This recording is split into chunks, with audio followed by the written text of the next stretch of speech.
Bueno, estamos de regreso, seguimos analizando el conflicto magisterial y pues lo que en el fondo debería ser el tema, que es la reforma educativa, Héctor. Bueno, yo creo que no. Yo creo que la reforma educativa no es el fondo de esto. No.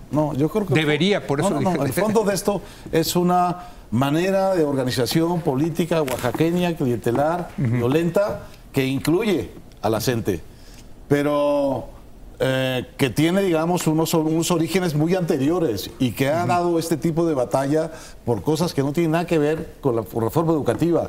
Sus batallas han sido por sus privilegios y sus clientelas y por tener el dinero que les han dado sucesivos gobernadores, desde Eladio Ramírez, que les entregó la educación estatal, hasta Gabino Cue, que el año pasado todavía le estaba dando a una organización triqui 100 millones de pesos al año. Porque esa es la manera de hacer política en Oaxaca. Tú y yo conversábamos. Pues a lo mejor es que en Oaxaca, con las oportunidades de trabajo que hay, tan raquíticas, pues es el clientelismo político, es una de las grandes fuentes de trabajo del Estado. Claro. ¿No? Sí. Bueno, esto implica una serie de especialidades complicadas. Implica estar dispuesto a la violencia para defender tus cosas, estar dispuesto a hacer lo que estamos viendo, ir y bloquear y desafiar al Estado. Hoy leía la declaración de un dirigente que no es de la CENTE, que es más bien como una especie como de supuesto comandante guerrillero, que por cierto está paralítico porque de uno de esos enfrentamientos quedó muy mal. Y su razonamiento, tú dime si esto tiene que ver algo con la reforma educativa, es ¿por qué nos tienen miedo? Respuesta, porque no les tenemos miedo. Es decir, lo que el tipo está planteando es una lógica que no tiene nada que ver con la reivindicación educativa. Lo que está planteando es un problema de territorios, de quién es este territorio y cuánto te cuesta dejarme este territorio. La lista que publicó Milenio era muy impresionante, pero yo recuerdo en el conflicto del 2006 que yo publiqué la cantidad de dinero que Ulises Ruiz le había dejado de dar a la coordinadora, porque eran clientes del anterior gobernador José Murat. Sí. Y cuando vamos diciendo estos nombres, vamos diciendo la verdadera desgracia de Oaxaca. La verdadera desgracia de Oaxaca es haber sido gobernado por esta gente que gobierna de esta manera. Si tú eres mi amigo, te doy dinero, pero si tú eres clientela del anterior gobernador, te quito dinero. Y Ulises Ruiz, con la conque de aplicar la ley, le quitó el dinero a las clientelas que tenía Murat, y eso costó el incendio de Oaxaca de hace 10 años. Tiene nada que ver con la reforma educativa. Es un pleito de clientelas por las rentas y por los territorios. Yo creo que ese clientelismo es la principal industria en Oaxaca. Hoy leía, escuchaba el reporte de los bloqueos en Oaxaca. Uno era los maestros, otros eran los taxistas. Los taxistas, que por cierto, per cápita, la ciudad con más taxis en el mundo es Oaxaca, la ciudad de Oaxaca. Qué bueno. Porque es parte también de las clientelas. Y en otras partes de Oaxaca, los campesinos también esperando. Entonces, todo el mundo se forma en la cola. Cuando empiezan a dar dinero, pues todo el mundo se forma en la cola y se hace esa industria. Eso pasó en Chiapas también en los 90. Abrieron ventanillas para organizaciones y se multiplicaron las organizaciones por tantas ventanillas como abrió el gobierno. Y ahora quítales eso. Ahora quítales. Jorge.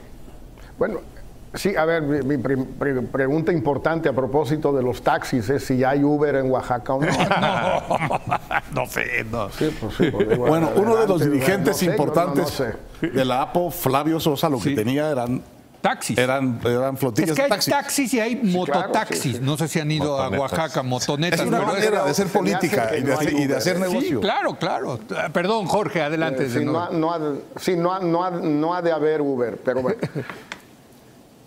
A ver, yo creo que hay dos elementos distintos aquí. Todo eso que dice Héctor es absolutamente cierto y se remonta ya a muchos años, a Eladio Ramírez y después, y es en efecto la manera de hacer política en Oaxaca porque no hay mucho más que hacer. Bueno, eso es sabido y es cierto. Ahora, la pregunta que uno puede hacerse es, sabiendo todo eso, si realmente, a ver, ¿quién es el piromaníaco? El Peje, estos otros, etcétera, o quienes empezaron a jugar con fuego justamente en Oaxaca, con una reforma educativa, ahorita toco el tema que mencionaba Luis Carlos, una reforma educativa que obviamente iba a incendiar a esta gente porque les iba a dar una bandera que no tenían ya, que no habían tenido desde el 2006. Y además, en efecto, Gavino les volvió a dar el dinero que Ulises les quitó, no por aplicar la ley, sino para distanciarse de Murat, que no tiene nada que ver. O sea, a ver, poner en boca de Ulises Ruiz la aplicación de la ley, sí se me hace un poco excesivo. Digo, ahora sí que no mamemos, pues. Bueno, entonces, tienes una situación que esa la conoces muy bien, ¿sí? Luego aplicas a rajatabla con un único rasero una reforma, llámala educativa, yo prefiero llamarla evaluativa, de manera, digamos, unilateral en Oaxaca, a sabiendas de todo esto.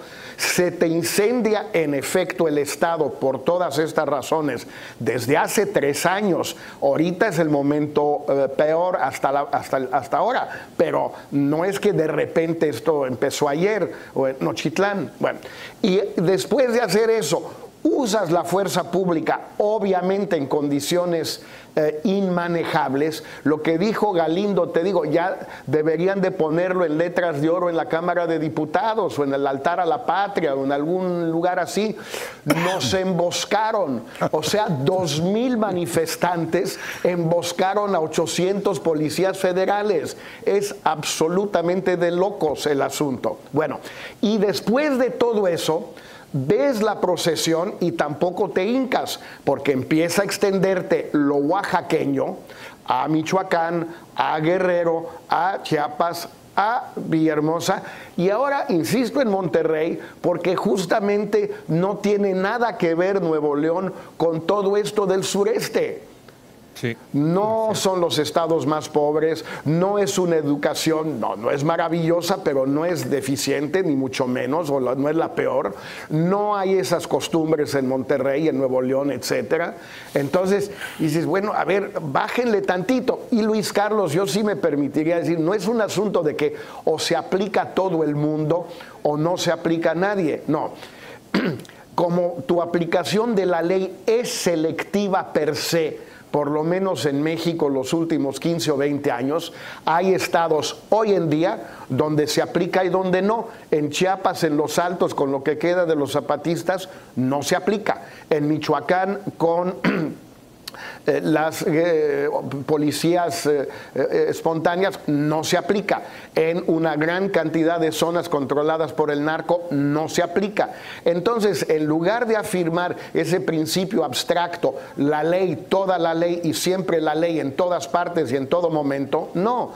Como vamos a ser selectivo, discutamos si un lugar donde hay que ser selectivo a favor de la aplicación de la ley a rajatabla es Oaxaca, o si es un lugar, junto con muchos otros en efecto, donde hay que ser selectivos en la no aplicación.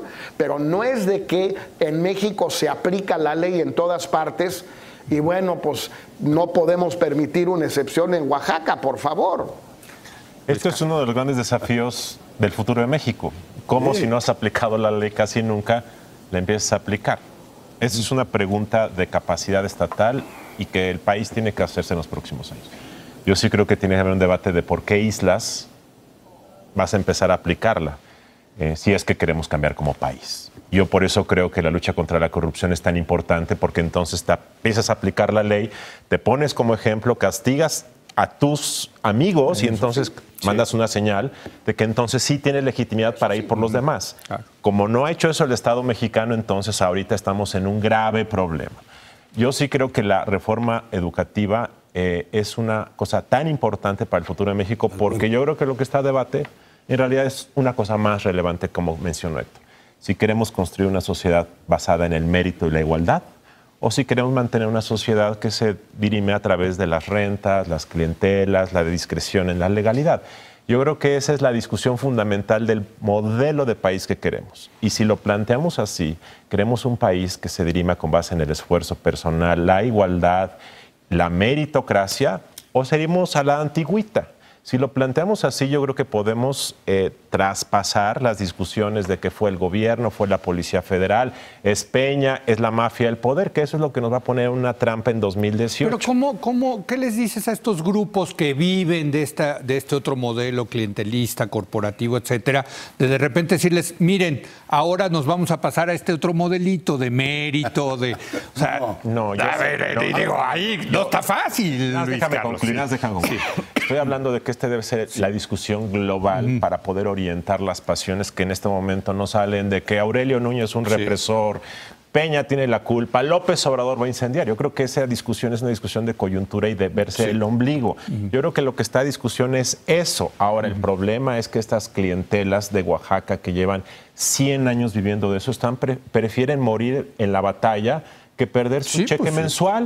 Y estos líderes también están en esa lógica. Si les das una salida económica, yo creo que no, pero en fin, Héctor. Bueno, a ver, aquí lo que estamos viendo reiteradamente es que nos falta este mecanismo específico de aplicación de la fuerza pública, de la ley, que es el uso de la fuerza pública para conductas ostensiblemente ilegales y disruptivas de la convivencia social tranquila, normal. No tenemos ese mecanismo. No se han sentado a decir cómo es y quiénes intervienen y de qué tamaño tiene que ser la fuerza pública. Yo no tengo una respuesta, pero tengo una anécdota que quizá pudiera ser interesante.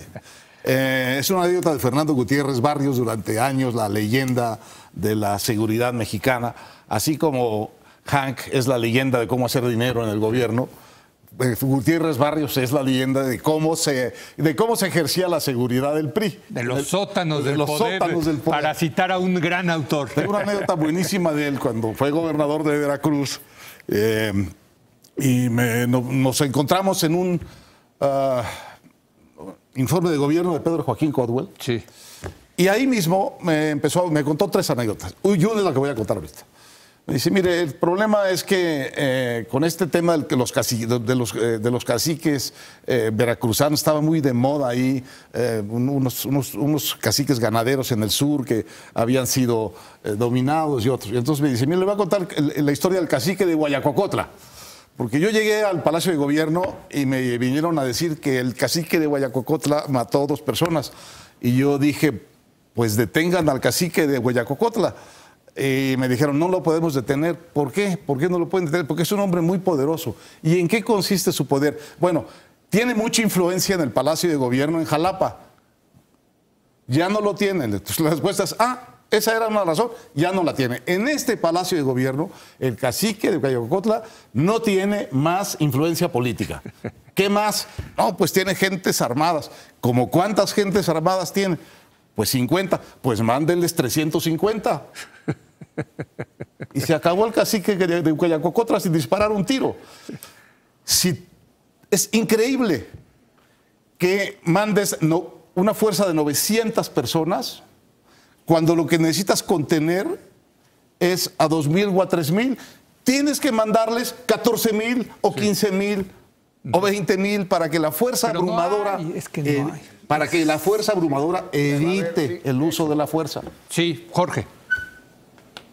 Sí, pero ahí el problema es que no lo los hay, hemos platicado tú y yo 1000 veces. No los hay. No los hay. Y si mandas al ejército o a la marina, pues entonces ya estás corriendo otro tipo de riesgos. En el 2006 se mandó principalmente a la marina y no resultaron tan mal las cosas, es cierto. No sé hoy cómo resultarían, porque sí pues ha acumulado una reputación la Marina en estos 10 años que no necesariamente tenía antes. No sé qué pasaría. Pero esos 15,000 policías, hoy hay una nota en no sé qué periódico de que el gobierno ya tiene a 6,000 policías federales en todos los caminos para desbloquear todos los caminos de Oaxaca y de Chiapas. Pues con 6,000 no van a poder, ¿eh? No van a poder. Entonces...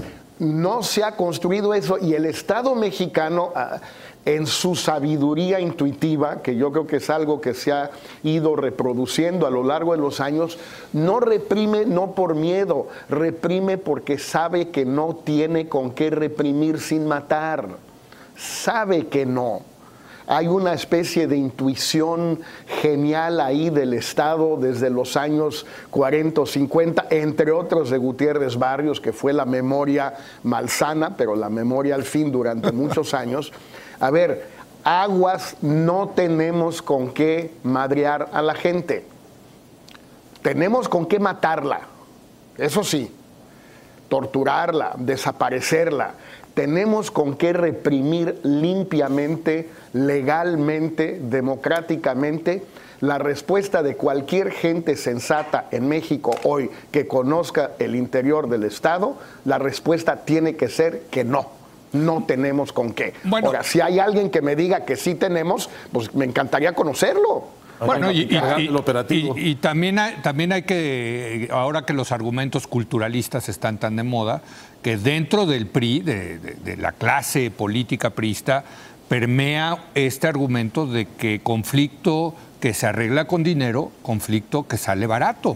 O sea, también los priistas tienen su gran dosis en esta cuestión de que en lugar de hacer una policía eficaz en la represión, etcétera, que respete los derechos humanos, mejor dales, hombre, eso te sale barato. El problema es que les empiezas a dar y la cola se vuelve enorme en un país como México y sobre todo en estados del sureste que tienen esas carencias económicas. Yo creo que desafortunadamente la estrategia de la fuerza pública tendrá que ser de contención mientras no tengamos la capacidad. Yo creo que sí es importante decir que, así como yo cuestioné que el diálogo para qué, yo también creo que el diálogo, al menos mientras no tienes las habilidades, la capacidad para contener, es mejor que la pradera se incendie. Pero yo sí creo, y quiero decir, creo que debemos poner sobre la mesa una discusión más importante, porque 2018 tiene que ver con esto. ¿Qué clase de país queremos construir? Más allá de la reforma educativa de la sección 22. Queremos construir un país que cambie sus reglas para dirimir cómo la gente asciende, se promueve, obtiene un trabajo, obtiene justicia, que es a través de la aplicación igualitaria de la ley, a través del mérito y el esfuerzo. Queremos seguir con estos tratos bilaterales en sociedades como la oaxaqueña. Ese es el tema de discusión, porque si no hacemos eso y tratamos de plantear ese debate en esos términos globales que yo creo que la gente entiende, vamos a quedar atrapados en la discusión binaria de López Obrador o del gobierno, de decir, no, aquí se trata de una u otra cosa. Y yo creo que uno de los temas centrales de 2018, Jorge Castañeda será un actor fundamental en eso, es qué vamos a hacer para garantizar qué cosas que son buenas para el futuro de México, como yo creo que es la reforma educativa, aun y cuando sea evaluativa, se sostengan al margen de quién gane. Ese es un tema para mí muy importante. Bueno, vamos a hacer una breve pausa y vamos ahora a pasar a un tema que está relacionado con esto, que es el blindaje que están tratando de hacer gobernadores que van a salir del poder para quedar impunes. Quédese aquí en Foro TV, que continúa la hora de opinar.